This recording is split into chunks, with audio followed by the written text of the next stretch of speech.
A war abroad, a power struggle at home. Inside the Pentagon, firings, paranoia, and rival camps. Pete Hegseth versus Dan Driscoll, all unfolding mid-conflict. Generals out, tensions rising, trust breaking. If the chain of command is cracking, who's really in control of America's war?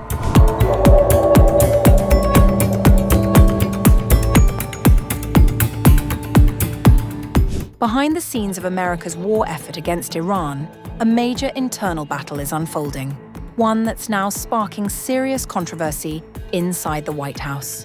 According to reports, Secretary of War Pete Hegseth's growing paranoia over Army Secretary Dan Driscoll potentially replacing him has now spilled into real decisions, fueling the sudden firing of the Army's top general. According to the reports, Hegseth on Thursday demanded the resignation of Army Chief of Staff General Randy George, Driscoll's top aide right in the middle of the Iran war. This is all driven by the insecurity and paranoia that Pete has developed since Signalgate. Unfortunately, it is stoked by some of his closest aides who should be trying to calm the waters. The Hegseth paranoia doesn't stop here. Later, two other Army generals, General David Hodden of the Army's Transformation and Training Command and Major General William Green of the Army's Chaplain Corps, were dismissed in the Purge, with the department only by saying it was time for a leadership change. Hegseth has got a big conflict with Driscoll. And he's been told by the White House he can't fire Driscoll, at least for the moment. He is very concerned about being fired, and he knows that Driscoll is one of the top contenders, or a natural contender, to succeed him. So what Pete has been doing is taking anyone he perceives to be close with Driscoll and going after them. And this is the latest and most spectacular example of that. Driscoll is a close friend of Vice President J.D. Vance, with whom he attended Yale Law School after both men served in the Iraq War. His name was floated as a possible Hegseth successor last summer, and the Pentagon boss's suspicions deepened last fall when Driscoll served as a Ukraine war negotiator. This is not just one of those things where Pete is focused on DEI. That's not what this is about. He keeps going after the Army in particular. The fear isn't completely unfounded. President Trump had already praised Dan Driscoll last year, and history backs it up. The Army Secretary role has been a launchpad before. Mark Esper once used it to rise to Defense Secretary after James Mattis was fired. But who replaces Driscoll if Hegseth fires him? According to the reports, Hegseth's top spokesman, Sean Parnell, is pushing himself to be Army Secretary if Driscoll is ultimately fired. Anyone claiming Sean's pushing himself to be Secretary of the Army is an obvious outsider spewing nonsense. Every senior leader in the department knows Sean is laser-focused on his current role. Parnell was awarded the Bronze Star and a Purple Heart for his service in Afghanistan, and two Pentagon colleagues said he would be an obvious option if a vacancy emerges.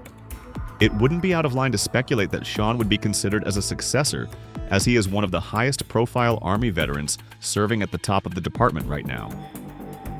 It's very normal to think that Sean Parnell has a shot to be the successor to Driscoll if Driscoll were to leave. Sean Parnell is humble. He's a humble leader. Now the big question is, could Hegseth be next to lose power after Kristi Noem and Pam Bondi? Trump's recent cabinet shakeups, including the firing of Homeland Security Secretary Kristi Noem last month and Attorney General Pam Bondi just days ago, have only intensified the power struggle. And insiders say this couldn't come at a worse time, as Trump tries to project strength while pushing to end the war with Iran.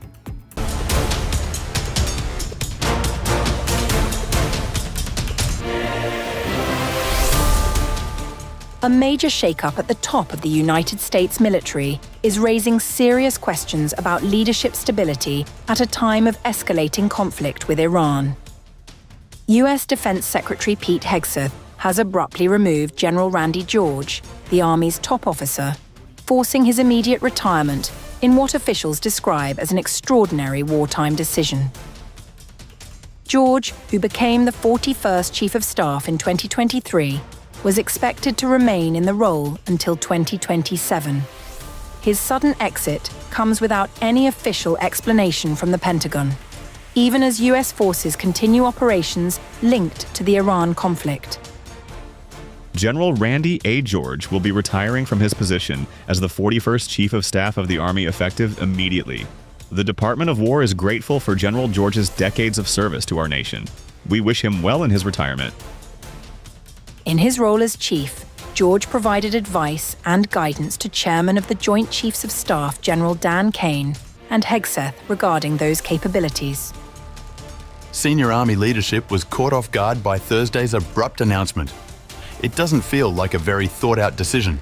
George found out in a phone call from Hegseth while he was in a meeting. He later spoke to his staff in person about the announcement, and his staff was very stoic when receiving the news. The move is being seen as part of a broader purge of senior military leadership under Hegseth. Alongside George, at least 2 other high-ranking Army officials, including General David Hodden and Major General William Green, have also been removed. As the Army chief, George has worked closely with Army Secretary Dan Driscoll, a senior official close to the White House, whom Hegseth has perceived as a threat and at times had a contentious relationship with. An unnamed US official told New York Times, "Over the last year, General George and Mr. Driscoll had formed a tight partnership." Hegseth has also clashed in recent months with General George and Driscoll over the Defense Secretary's decision to block the promotion of 4 Army officers to be 1-star generals. But they refused, citing the officers' long records of exemplary service. A senior Defense Department official told CBS News, We are grateful for his service, but it was time for a leadership change in the Army. What makes the decision particularly striking is its timing. Removing a serving Army chief during an active conflict is extremely rare and has sparked concern within defense circles about continuity and command stability. Sources suggest the decision is part of a wider effort by Hegseth to reshape the Pentagon's top ranks, often replacing officials without prior notice or public justification. General Christopher Leneve is expected to take over in an acting capacity, marking a rapid shift in leadership at one of the most critical moments for US military operations in the region. The shakeup also reflects deeper tensions within the Pentagon. Reports indicate growing friction between political leadership and senior military officials, particularly over strategy and internal reforms. Senior Army officers reacted with anger and frustration to the news of General George's dismissal, characterizing it as the latest blow to a service that already feels under siege by Hegseth. General George, a combat veteran with decades of service in Iraq and Afghanistan, had been closely involved in modernizing the Army and preparing it for future conflicts. His removal now leaves a leadership vacuum at a critical time.